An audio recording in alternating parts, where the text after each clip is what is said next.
Well, when the government back in 2020, when you were all supposed to be home buying or staying home and staying free of the COVID, the difference was they started buying, they being the Fed, started buying all the mortgage-backed securities. When they buy all the mortgage-backed securities, that creates scarcity. That means that the value of that mortgage-backed security goes up. You might say, what the heck is a mortgage-backed security?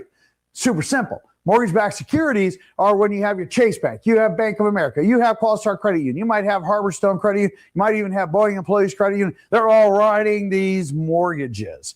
And then what they do is they write them to Freddie, Fannie Mae guidelines, okay? And they say, okay, from here, boop, we're going to sell those off. So we're going to sell 100. So B of A sells 100. Chase sells 100.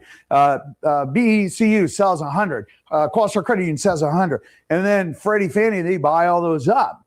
And then they will create what's called a mortgage-backed security worth billions, like hundreds of billions of dollars. And they will create these portfolios. Well, not always hundreds, but anyway.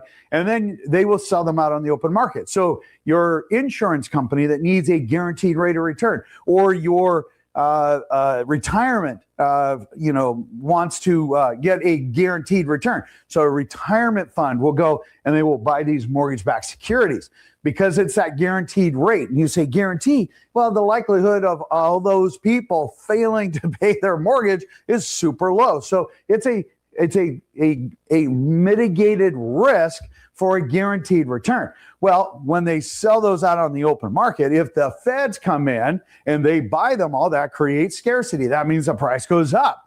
When they start selling them back, like they did in basically 2023, then that flooded the market, the value went down, interest rates went up.